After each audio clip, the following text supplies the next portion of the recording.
Hundreds of Scottsbluff High School students joined in unison to protest sexual assault. KNEB.TV News starts right now. From your trusted source for news in western Nebraska and eastern Wyoming, this is KNEB.TV News. Presented by Platte Valley Companies, premier provider of financial services. Hello, I'm Ryan Murphy. This is KNEB.TV News powered by Platte Valley Companies. Thanks for joining me. In our top story, about 200 students walked out of Scottsbluff High yesterday morning, gathering in front of the entrance to voice their concerns about sexual assault and harassment issues they say are happening inside the school. One of the students who spoke, Annabelle, told the crowd that the large gathering of students is a sign for victims that they're not alone. It is a sexual assault awareness month, and nothing is happening. We're doing this on our own.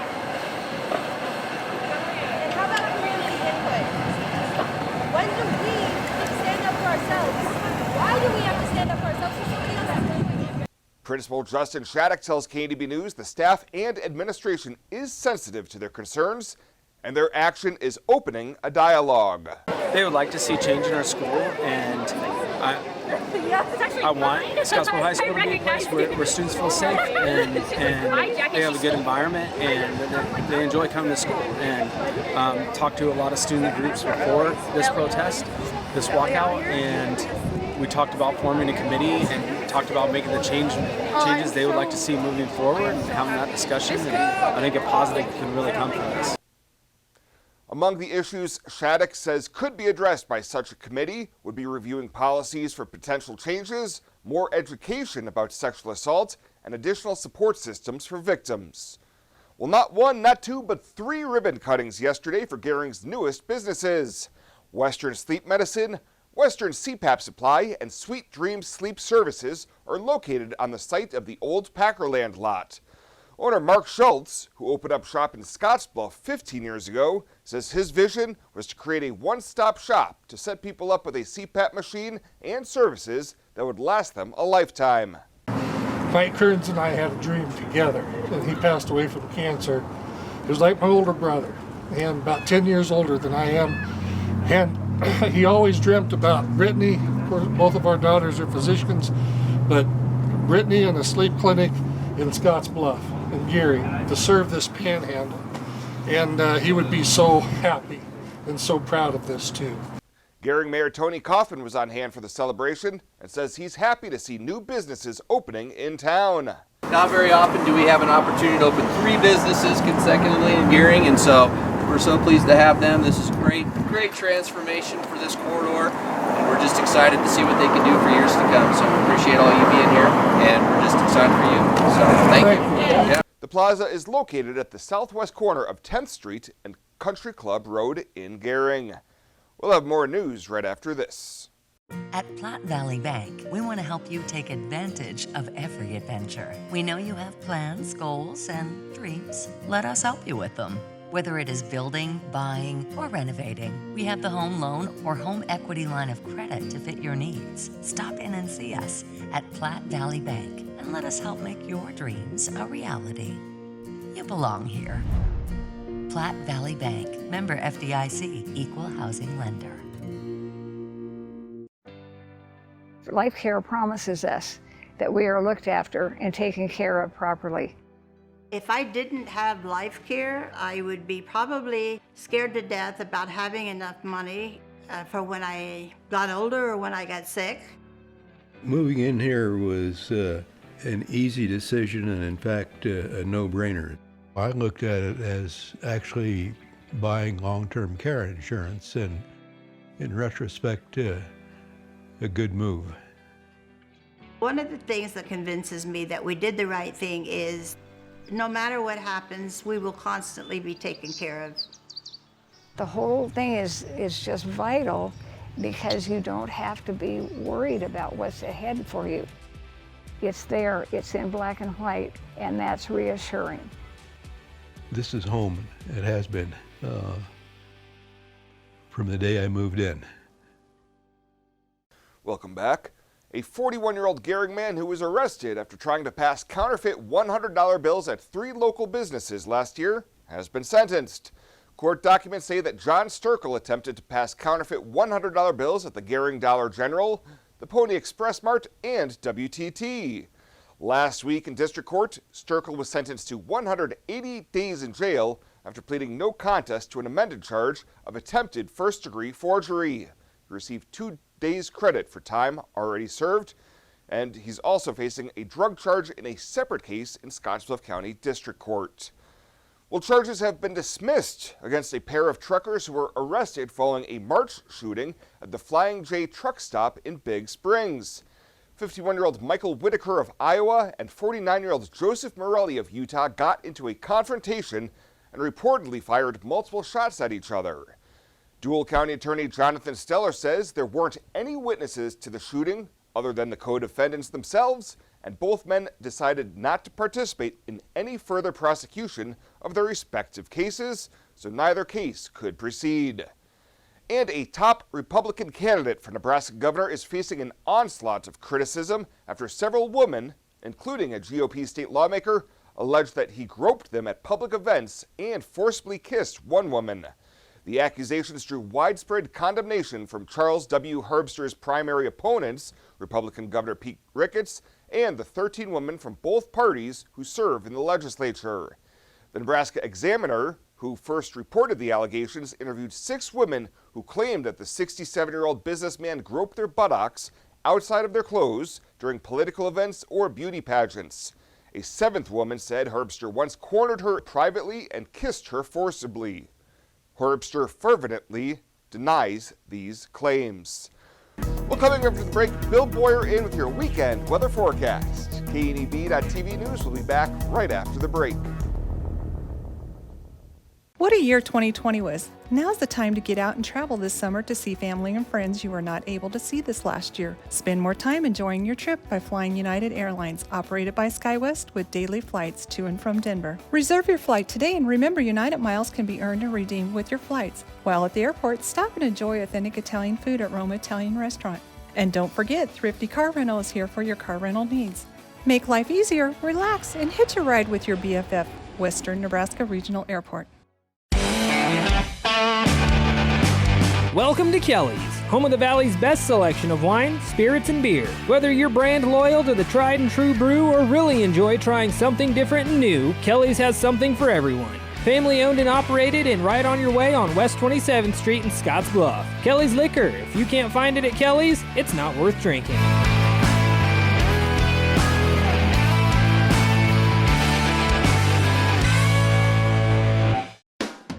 The Verizon family is full of frowns because they're spending too much for their unlimited data and phones, while the Viero family is all smiles because they're getting 4 lines of unlimited data with 2 free Apple iPhone SE for mom and dad and 2 free LG K31 smartphones for the kids, all for just $100 a month. They're saving so much, they're able to get Fido. Find out how you can too at Viero.com or your nearest Viero store. Viero Wireless, keeping you connected. This is KNEB.TV weather from the KNEB Storm Center, your trusted source for weather.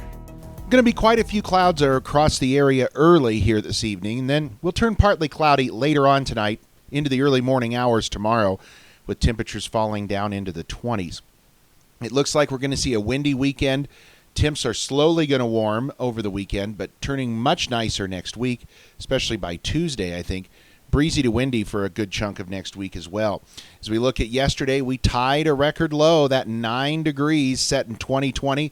Again yesterday, 52 is all for our high. That's about 10 degrees short of normal. We didn't make it to normal highs here again today either. And we've now tumbled 0.6 of an inch below normal for the month and year here. Easter coming up on Sunday. What are we looking at outdoors? Well, windy conditions is going to be the rule. But I think we'll see some sun and temps a little warmer tomorrow, or a little warmer than tomorrow. We'll be in the 50s tomorrow, I think into the 60s for Easter Sunday. This is the big story, though. We still continue to need drought relief here across the area. That's going to come in the form of rain if we can get it sometime. Areas here, these extreme drought conditions areas, those areas have expanded with the latest release. Not much change in what's going on here in our area. Still a lot of severe droughts for most of the Panhandle and southeastern portions of Wyoming, and that continues to be a concern until we get some appreciable moisture, and I don't see much of that coming, maybe a few spotty showers tomorrow night. 30s in the northern portions of the region, 50s in the southern portions of the area, and even some 60s down along the Front Range of Colorado. We have 30s from Lusk over to Gordon, 40s then for most of the rest of us, and a few low 50s right around that Sydney, Ogallala area. Winds are out of the northeast, 5 to 15, a little stronger around Cheyenne, and gusts there closer to 30. Otherwise, winds pretty much in check today with gusts a lot lower than what we've been seeing. Wind chills, though, enough to get into the 20s to near 30 in northern areas, 40s for most of the rest of us. Well, as we look at Futurecast tonight, this is what we expect. Just an ongoing round of clouds and a few hit-or-miss showers early. Then a clearing period of time. Otherwise, we'll see some clouds increase again towards sunrise tomorrow. Lows overnight going to be in the upper teens to low 20s. For tomorrow, then, we're going to be dealing with some clouds early in the morning, maybe a brief break, and then by afternoon we start to see a buildup of more clouds, maybe even a rumble of thunder with some of these showers tomorrow evening as they slide off to the east. Not going to be a lot of them. They're going to be few and far between and very isolated. But if you get under one, you could pick up a little bit of moisture. 40s and low 50s, mid 50s for some of us tomorrow for highs. And then again, we're going to do a little better than that on Easter Sunday. Over the next 36 hours, don't expect much in the way of precip. Maybe 100th is all for some of us. Maybe a little bit more in a couple of areas if you get under some of those isolated heavier showers. And any snowfall that we get is going to be negligible, as it's all going to fall in the form of rain here in the lower elevations. 23 tonight, partly cloudy, winds about 10 to 15. Tomorrow, it's going to be gusty, windy, especially later on in the day. 56 your high. Those winds going to be more of a nuisance wind, 20 to 30, gusts over 40 at times. We're not looking at those 50 to 60 mile an hour gusts, and that's going to be where we're heading the next 7 days. We're going to see windy conditions on Sunday again, then maybe a little less in the wind department, still breezy Monday, Tuesday. Monday we hold in the 60s, but look at Tuesday, we jump into the low 80s. Back into the 60s, and windy conditions return starting Wednesday with a frontal system coming through, but right back in the upper 70s to near 80. I think most of us will, if we have to put up with the wind, would rather do it with temperatures in the 70s and low 80s than those 30s that we had earlier this week. All in all, though, not a bad-looking 7-day forecast if you take the winds out. I really like how our OB department takes our limited amount of doctors and turns it into a strength. Even though we only have a couple of people, you get to know them well over your entire pregnancy. We have 2 state-of-the-art labor rooms that are new with our last addition. We have a couple of very nice postpartum rooms also right here in the hospital, so they can get as much time with mom and baby as possible. Logos in Gearing is the place to get all of your school spirit gear, personalized gifts, and promotional items for your business and employees, and banners for any special event. Logos is also the only place to stop for custom screen printing or embroidery. You can even design it yourself on their interactive website. Stop into Logos today. They'll design it, print it, and have it to you in no time. There's no job too big or small for Logos. That's Logos in Gearing.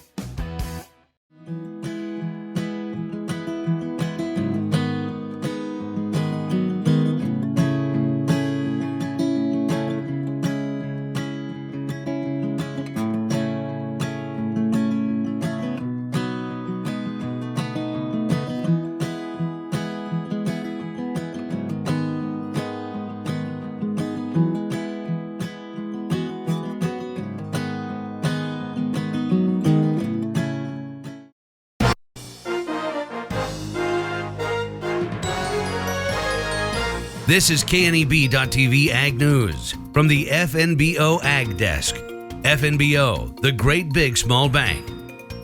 Well, good evening to you and welcome inside Pinnacle Bank Arena, home of this year's Nebraska FFA State Convention Session 7. Just wrapping up moments ago. Behind us, I should say. I'm Bryce Duska, joined this evening by Alex Wojcicki. You heard Bryce say session 7 just wrapped up. That means the new Nebraska FFA state officer team was elected, and we get to meet each and every member of this year's team. Well, let's go ahead and do so as we have the first Nebraska FFA state vice president step up here. First, have you introduce yourself as well as tell us where you're from?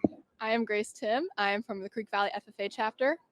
Okay, Grace, for those not familiar with Nebraska geography, where is the Creek Valley FFA chapter? It is a consolidation of Chapel and Lodgepole, right in the middle between Sydney and Ogallala. Okay, so the Panhandle is where you're joining us from. You just came off the stage. Folks can see it behind us. How did that feel to hear your name called? Very overwhelming and exciting. I was like, no way they said my name. No way they said my name. Have you always wanted to be a state officer, or take us back to the moment you decided you wanted to do so? It's always been in the back of my head. I think the very moment I decided, yes, I'm doing this was last fall when it was brought up to me, but it's always just been in the back of my head. I should do that. That'd be fun. Well, congratulations to you. That is one of our Nebraska FFA state vice presidents joining us here. Alex, I will send it over to you. Now we get to meet State Secretary Amelia Rourke of the Waverly FFA chapter. When your name, Amelia, was called to the stage to serve as state secretary, what was going through your mind? Oh, I was so nervous because I waited through all the vice presidents. But when my name was called, I was just filled with excitement because I had heard the names of the people called before me. And I've just made some great connections with my fellow officers. And I'm just so excited. Tell me about that moment, Amelia, when you decided, I want to be on that stage. That's what I want to do. So I've never actually been to an in-person state convention. I joined sophomore year. And I was talking with my advisor, and she just encouraged me so much. And I wanted another year of FFA. I joined it, and I was like, where can I get more of this? And so that's when the journey began to get here. So tell me more about that process to get more. You have some stories of how you did that. So I had my first CD competition. I was in ag sales, and I had such a great experience that I said, where can I get more of this? And I ran that year for chapter office, and I became our chapter president. I served for my junior and senior year, and I joined everything. If I had the time through my busy schedule, I was at FFA. Early morning practices, I couldn't get enough of it. I'm sure you're excited to bring that dedication to the team. What do you hope to bring to FFA members as you're in your year of service? So through the people I've met in FFA, they've just been super encouraging and some of the best people I've ever met. So the connections are so important to me. And if I could build those relationships with other FFA members and students and help inspire them and encourage them, then I think that my work would be accomplished. All right. We can't wait to see what you do. That is Amelia Rourke. She is serving as the state secretary from the Waverly FFA chapter. Alexis Boatlock from the Pender FFA chapter, serving this year's Nebraska FFA state president. Had to check your last name. Did I get it right there, Alexis? Yes, you did. Thanks. Had to make sure I did so. You had the honor of being the last name called as state president. You get to wait and sit and watch all your teammates run up there, not knowing if you were going to be one of them or not. How did that make you feel, and what did it feel like when your name was finally called? Oh my gosh, I was just standing in that circle and my knees are shaking, and I'm just waiting for anyone else's names to be called. Everyone that I've met over the last month has been so amazing. And then when I just heard my name, at first I didn't even know what to do. I was just so excited to run up there, and I know these guys are going to be my best friends, so I just wanted to get on that stage with them. What made you want to serve as a Nebraska FFA state officer? I think that one of the things that really made me want to serve is I've had the opportunity to interact with other state officers or just people within the agricultural industry. And those have been the people that have always pushed me or believed in me when I didn't believe in myself. And really what I want to do is be able to go into a classroom or an industry meeting and just empower others and lift them up as well. Haven't asked any of your teammates yet. How was this year's state convention back in person? How did it feel? It was so amazing to be back in person. I haven't done that since I was a freshman, and it was great seeing all of the other juniors through freshmen and junior high kids that have never been here before. It was amazing to just see their bright eyes and see that blue corduroy all over again. So that was amazing. What are you most looking forward to about the next year? I think what I'm looking forward to the most over this next year is just helping other people grow, but also having the opportunity to grow myself as a leader. I'm just really excited to serve others as well. That is Alexis Boatlock from the Pender FFA chapter, this year serving as Nebraska FFA state president. Alex, I'll have you join me back. Alexis, thank you. I'll have you join your teammates. As behind us, there are a lot of folks who want to be able to see their sons or daughters and friends and all those who support this year's Nebraska FFA state officer team. Always a lot of excitement on this big night of convention. It is, too, and there were over 600 FFA members who received their state degrees, so they're buzzing around downstairs, too, celebrating their achievements. 679 of them this year. A lot of folks, and we appreciate you joining us here on this live stream. We bring you this Nebraska FFA state officer interview or moments after the 7th session wrapped up. On behalf of Alex Wojciechowski and our production team, I'm Bryce Duskett, thanking you for joining us.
Well, let's take a peek at what's happening on your weekend community calendar.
The community calendar is brought to you by Riverstone Bank. First State Bank is now Riverstone Bank. Community strong with the same people you know and trust. Find out what convenient really means at the Western Travel Terminal. Start with our great selection of food and drinks, from for real milkshakes and fresh brewed coffee to snacks and hot food. Next, check out our beer and spirits with their everyday low prices. Finally, let us work for you with our full-service gas station and automatic truck and car wash. All this can be found at 822 South Beltline in Scottsbluff. Western Travel Terminal, your convenient shopping, restaurant, and full-service gas leader. At Platte Valley Bank, we want to help you take advantage of every adventure. We know you have plans, goals, and dreams. Let us help you with them. Whether you are just starting the business you have always imagined or looking to grow your existing one, we have a business loan to fit your needs. Stop in and see us at Platte Valley Bank and let us help make your dreams a reality. You belong here. Platte Valley Bank, member FDIC, equal housing lender. And finally tonight, Scottsbluff County has officially relinquished ownership of the tourism caboose located at the corner of 27th Street and Highway 26 in Scottsbluff. The county and the city had an interlocal agreement in place more than 20 years ago, but after the site became underutilized, no entity wanted to be stuck with it. Scottsbluff Public Works Director Mark Bowl addressed the council last week so the city could determine the caboose's fate. So what I'd like to do, if you're so inclined and you terminate this, would be come back with some options that we could do with that caboose. I'd love to see it in the park for kids or something. I think that would be neat. Yeah, and I've had like 7 inquiries. I mean, it's pretty wild. It is popular. Yeah, it's popular, the whole thing. Bowl says several individuals have already inquired on purchasing the Burlington Northern caboose, or it could be repurposed elsewhere within the city. Well, that does it for us this time. Thank you so much for tuning in. Stay safe out there. Have a great weekend. See you back here on Monday.